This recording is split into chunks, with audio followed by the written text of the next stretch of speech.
On the January 3rd, Workbench Wednesday, I had Logan Zimmerman on the stream doing an introduction to Tinkercad. So I'm going to do a little replay of about the first 10 minutes of what he went through on that right here.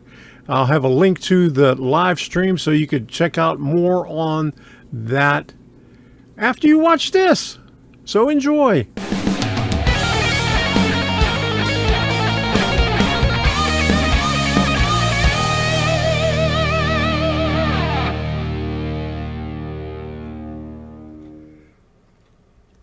Okay, waiting for that thing to disappear. Good evening, everybody, and Happy New Year. Hope everyone had a Happy New Year. We're going to be doing Tinkercad tonight.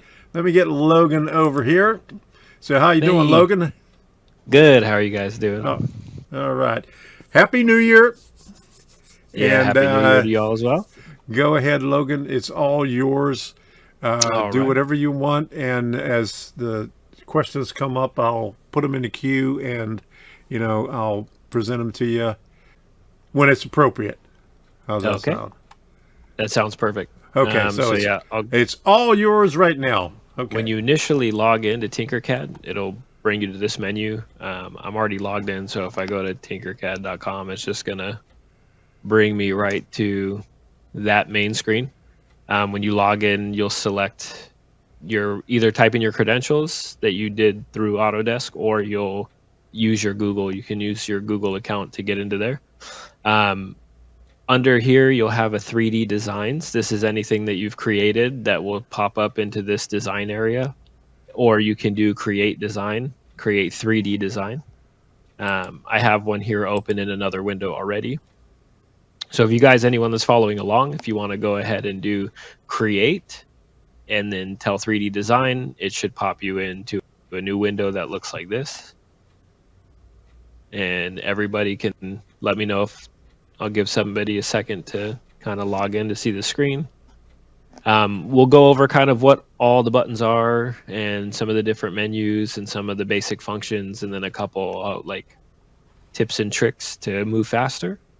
Okay, while you have that up there, I have one question to ask. Is there anywhere on that website that shows all the shortcuts? There is. I don't have the link, but you can Google it, and it will bring you to like a menu of shortcuts that you can do hotkeys or certain things. Okay, that's good. So yeah, I'll show you guys some of the ones I use. I was trying to figure out how you manipulate the workspace right there without moving the cube. So with that one, you do the right click onto the work plane. If you have something down, you don't want to right click onto that because it won't do any. Well, so you can grab it and move around on the plane. Okay. So anytime you right click, you can move it, and then left click to grab your object and move your object. But what we'll start off with, just like kind of go through what the buttons are first and show you a couple things that they do. Right. First thing is you'll notice in the top left on the name, it brings you in and it gives these like randomly generated names, it seems. If you want to, I'd suggest saving your project. So just change the name to something that will help you stay organized. On my personal account, I have like 165 different ones, so it starts to get harder to filter through the different pages of things that I've worked on in the past or need to revisit to print out in the future. So coming in here, the name, change the name to whatever you want the name to be. And then down here, you have your copy, paste, and duplicate, but you need an object from the shapes menu to be able to use those. So what I'll do is I'll pull in a shape, and then we'll mess with this guy a little bit. But at some point, just so you know, this menu we're going to use with the different shapes. It'll allow us, when we pull some things in here, we can highlight multiple shapes and use like a group and then ungroup. So you can see that they highlight and unhighlight when, depending on the function that I'm using. And then there's a little alignment tool here, and you're going to like I live by this to align things like quickly rather than moving it by hand and then trying to get it like right on top if I needed these things to be aligned. You can use that menu to snap them together. And then there's a mirror menu. We can look at like using that later. So if you design one thing, so let's say you designed this shoe and then you want to mirror it, but that's actually not, looks like it's not left or right specific. So that was a bad one. How about this? We'll pull the eye in here. And even though there's a left and right eye, I can duplicate this eye. You can do like regular copy paste stuff, or you can do duplicate. And I'll show you the difference. If I just copy then paste, it just gives me a second one. If I duplicate, it'll actually duplicate the movement also. So if I take this and I duplicate one, it stays in place. You can't see it, right? So it puts a second one here. But if I move it and do duplicate again, it'll make that same movement. So if I have an object that I need to be a certain distance apart and I need 5 of them, I would duplicate rather than copy paste. But here we were going through this menu. We'll go back to the mirroring function. And then I'm going to want to mirror this guy. So that way now I have like left and right eye. So if there's something that you've created, right, this has left and right in the little menu here that Tinkercad has pre-generated. But you can, if you create something and you need an identical copy that's a mirror image, like a shoe or whatever, you can put a lot of detail into the right shoe, and then just to make the left one, you just duplicate it and mirror it, and then you don't have to make a second one, right? So that's the mirror function. For import, if you're working with something that you've created in the past, you can import, choose a file, and then what you'll want to do is, like, I have STLs for things that I've worked on or created, and I can import this thing in, and then I can work with it. So if you have a design or something you've created that maybe you need, like, that one piece that you designed applies to multiple projects, you can pull it in and mess with it. And then on your export, once you've created your shapes and created your model, you want to save it to your computer, use the STL.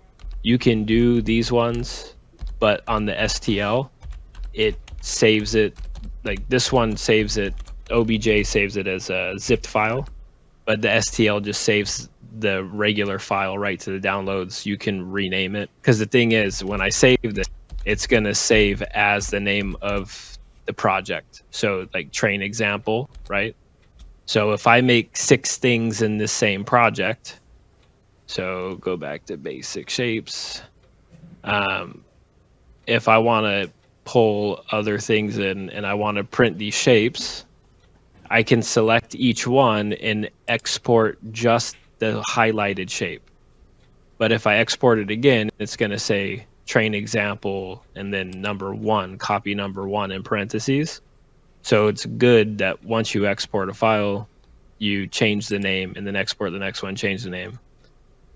But yeah, so it's the export menu. Also, if you need to cut something, like for anybody that wants to do laser engraving or has the ability to laser engrave, if I want to laser engrave this text, I will export SVG. And then once I've exported that SVG, you can't see it here. There's a little trick that took me like a month to find on the internet. Basically here the lines are too thin, but it says text in there, I promise you. You have to pull it into another program like Inkscape, which is free, thicken the lines, and then you'll get this outline of text. Where that works is if you guys are laser cutting something out of wood and it needs to match your design, like whatever you've created, like let's say the base of a house, you want to laser cut it or laser cut some foam, whatever's like not toxic, the laser cut, you can have that do that for you. Or if you want a 3D print an outline of something, you can do the SVG and then pull it back in and have just the outline rather than creating the outline yourself. So some of these I'm just breezing through. So if it feels like I'm getting off track or like a water hose of information, I just want to go through this first bit of just explaining kind of the use cases, and then we'll go back and demonstrate some of them. So you have your basic shapes menu here. Above here, you have a ruler and a grid. I don't really use this a ton, and you have notes as well.